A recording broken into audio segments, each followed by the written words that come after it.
Hello, everyone. Welcome to another episode of Into the Hive Mind. We were going to talk about the assimilation swarm detachment today, but instead, nope, now we're going to talk about the balanced data slate and how that impacts NIDs, because now we have actual points and a few game rules that actually do affect us, in addition to just the entire meta changing at least a little bit. I don't know if it's going to change as much as I'd hoped, but changes were certainly significant. I'm not going to be going over other armies. This is a Tyranid channel.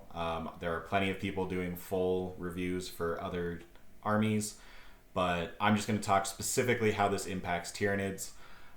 So yeah, let's get down to the main rules. Kind of the only thing from the core rules that really impacts Tyranids is our Hive Tyrants free stratagems now only target battle tactic stratagems, which there's not many. You have your free CP reroll is kind of an important one that you might want to still be using. Other than that, I don't know the new codex ones. That's something we're going to have to look at. I do know from the Vanguard detachment, the +1 to hit and battle shock an opponent is a battle tactics stratagem, so that's pretty good, as is the precision with your melee attacks for an infantry unit, although I don't know how often a Hive Tyrant is going to be affecting that.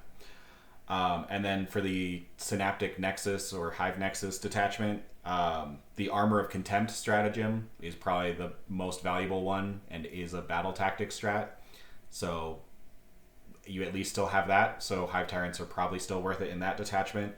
The reroll ones to hit and wound aura is also a battle tactics stratagem. So I think in a Synaptic Nexus or Hive Nexus detachment, it is still worth bringing a Hive Tyrant. And maybe the Vanguard detachment if you are planning on running like a full battle shock list. Not sure if that's actually a relevant list or not, but being able to just get +1 to hit on against two separate units and battle shock both of them is entirely relevant. I just don't know if it's worth the now 235 points that a Hive Tyrant is. Speaking of, sorry, I saved this and now should have pulled this up a little bit ago. But let's get to the point changes.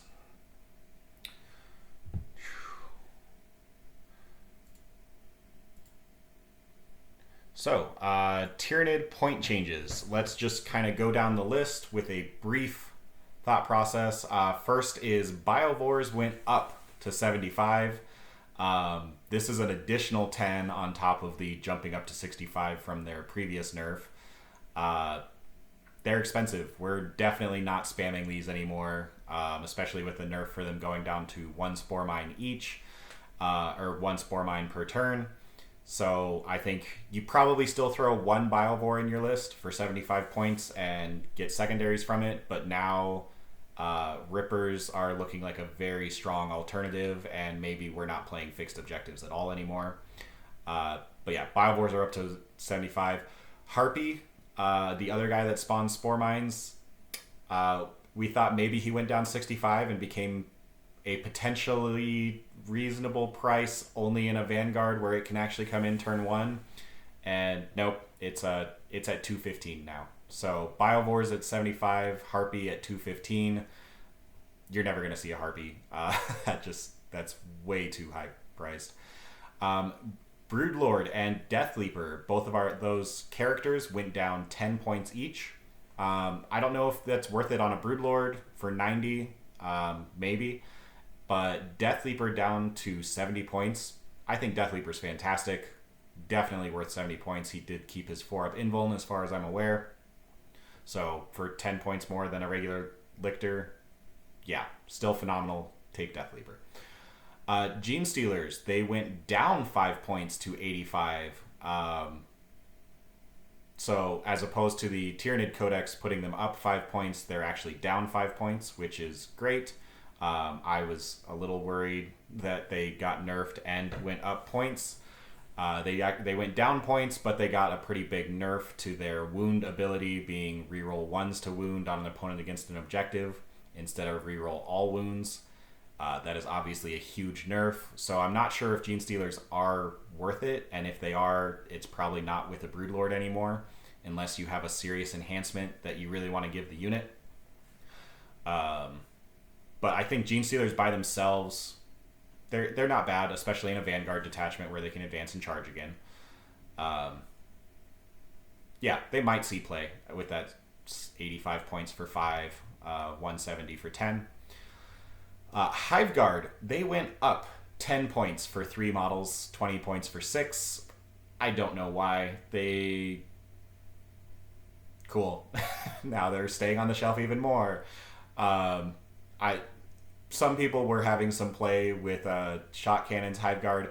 I was actually playing with the Assimilation Swarm. I actually had 12 Hive Guard in it with shot cannons because they're just really tough to kill, and being able to resurrect them essentially with the regen mechanic in that detachment, I thought Hive Guard might actually be worth it.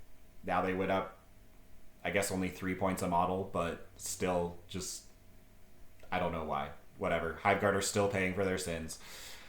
Hormagaunts, interestingly enough, went down 5 for 10, so it's now 65 points for a 10-man squad and 130 for 20. That's great. It felt a little silly that Termagants did feel almost better than them, and the Hormagaunts were more expensive. That being said, obviously Hormagaunts have their unique role in their advance and charge mechanic, so having them go down 5 points for a 10-man squad, fantastic, especially if you're going to be playing the Swarm. They now can be spammed much more easily. Lictors went down 15 points. I think that's appropriate. They lost their 5-up invuln, but they're now 60 points a model. So for 60 points, you're getting a lone op with stealth and fight first and infiltrate. Yeah, that seems fine. Them losing their invuln definitely hurts them a lot, but I think you take them at 60 points. Especially now that we need guys to do actions. Lictors are amazing at doing that.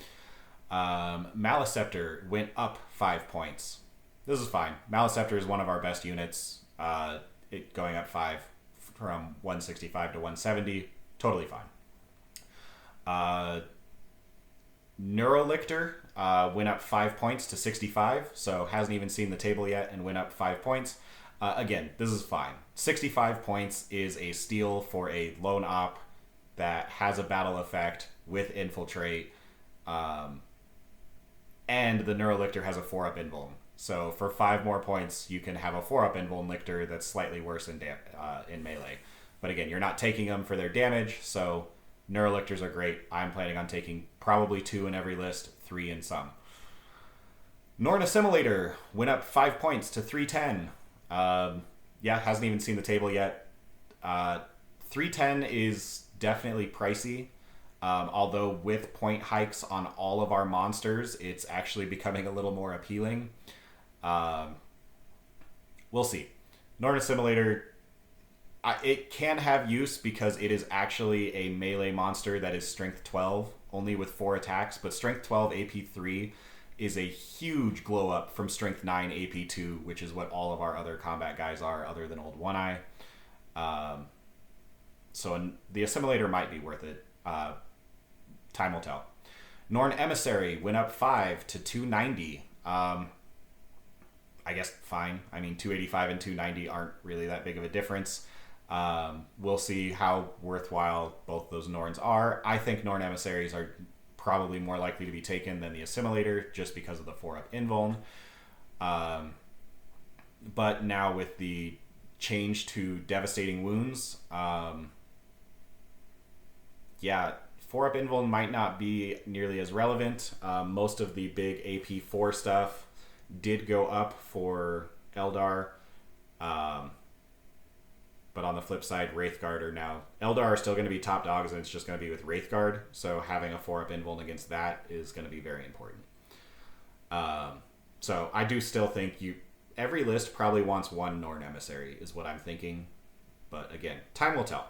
290 for the Norn Emissary. Parasite Mortrex went down 10 points to 80. The Codex had it down to 75, and I think that was a much more appealing. I honestly think these guys should be like at the 70 point price range since they don't have Synapse. I would pay 80 for them if they did have Synapse, but yeah. 80 points for what they do. They're fine. Maybe take them in the obviously in the invasion fleet detachment where you can give them Synapse for 10 points, or you take them in the assimilation swarm and spawn rippers. Otherwise, I think they probably stay home for the most part. Screamer Killers down 10. Not enough in my opinion. They're now 170. They're just an awkward unit. Only having 10 wounds for 180 points is just not enough, and obviously being toughness 9 is not great. They're just a melee guy. Their gun has a cool battle shock effect, but that literally only matters if you're trying to proc your own stuff that benefits from the opponent being battle shocked, or if you're just trying to turn off your opponent's stratagems, because otherwise they just unbattle shock right at the start of their turn. So because of that, I don't know. Screamer Killers just don't do quite enough. Carnifexes themselves are already overcosted at 125, so being 170 for just a very slightly better Carnifex just seems ridiculous. Turbigon goes down 10 to 190. Still very much overcosted. Still bring it in the Unending Swarm though. If you're bringing 80 or more Termagants, then I think the Turbigon is worth it. Anything less than that, probably leave it at home. Swarmlord went up 20 points. He was already overcosted at 250, 270. Hurts a lot. You might see him now though because of the whole free strat thing, making Hive Tyrants way worse because they can only affect battle tactic stratagems. So because of that, getting that extra CP guaranteed does make Swarmlord more valuable, which means I probably would have brought him at 250. Now at 270, I'm back on the fence because for 20 more points, I now get an Emissary. And I think the Emissary just looks at Swarmlord and laughs, especially because Swarmlord's Vect ability went the same way where that can only target battle tactic stratagems, so probably just the CP reroll now. So you're not even taking Swarmlord for his Vect ability very much anymore. I don't know. You take him sometimes, but he's definitely expensive. Melee Warriors, they went down 5 points instead of up, so you're paying 85 or 170 for a 6-man unit. That's good. They were overcosted. I think they should have gone down 5 more points. If you were paying 80 and then 160, that's where I think they'd be golden. Yeah, that's where I think they should be. I'm glad they're at least heading in the right direction. Tyrannifex went up 45 points. And if you guys didn't hear, it lost its -1 damage. Instead, it now has a once per game ability to turn a damage to 0, which, like, cool. That's a neat consolation prize, but losing -1 damage on top of going up 45 points, they're trash. I'm sorry. I wasn't bringing them before. I know they were good and other people were bringing them, and I just wasn't because I preferred other things. Now I think they're legitimately just, that's way too many points. Then we have the Winged Hive Tyrant went up 20 points to 210. This obviously hurts. The Winged Hive Tyrant was not being brought. We were finally looking at bringing it because of the Vanguard detachment. I think one in the Vanguard detachment is still worth bringing just because of the jank you can do with it. But I don't know. Now that you can't free move out and free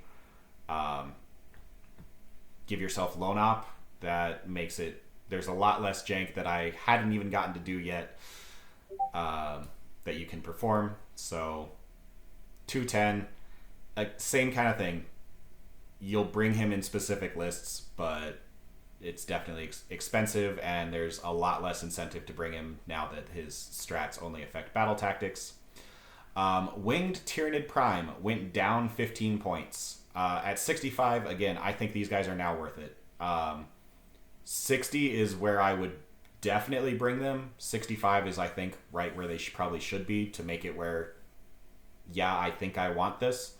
Because basically you're paying 65 points plus whatever the points are for an enhancement that you're probably giving like a warrior squad. Again, that's probably more for Vanguard, but I could also see that in Assimilation Swarm, in the Unending Swarm, taking a Prime just to get access to those enhancements. For 65 points, I think you do that now. Plus, his sustained hits ability actually matters now that you're no longer playing the Tyranid Invasion Fleet, which gives your entire army sustained hits if you want. And final data sheet. Zoanthropes went up 20 points for a unit of 3, 40 points for a unit of 6. Cool. Again, I wasn't playing Zoanthropes because they just weren't reliable. Needing to have a Zoanthrope, or needing to have an Exocrine to give them reroll once to hit to make them reliable was frustrating. And then again, they just had a really big weakness of getting tagged. Now that the Hive Nexus detachment solves a lot of those issues with stratagems, Zoanthropes are really good again in my mind. And then they went up in points pretty drastically. So yeah, it's now 110 for a unit of 3 or 220 for a unit of 6. You probably bring them in a Nexus detachment, but you're probably not bringing 18. I'd probably like a 6-3-3 would be my guess. Yeah, and I think outside of that, maybe you bring a unit of 3 or a unit of 6 in other detachments. But we'll see. That's definitely a roller coaster of points. Most of our points did go up, but not as significantly as some other armies, meaning that I think we kind of ended up getting a middle of the road hit with this balanced data slate, which at the end of things I think is actually going to keep us still relatively close to the top. I don't know if we'll be in the top 3, but I do think we'll be in the top 5. My guess is Eldar are still going to be on the top, unfortunately, although probably not nearly as overpowering, but still very much at the top. Custodes, I think, are dropping down a little bit. I don't know what their points changes were, but their army changes definitely impacted them at least a little bit. No more spamming giant 10-man bricks, so that's a big thing. As far as our other enemies, Thousand Suns seemed like they got a pretty decent point hike. We'll see if it's enough to maybe knock them below us in terms of army power. Knights definitely got hit really hard, and Genestealer Cult got obliterated with points and a really bad change for units coming back. So we'll see how things shake out, but I do think it's Eldar at the top.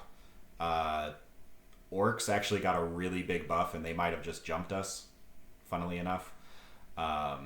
Demons got obliterated for some reason. But yeah.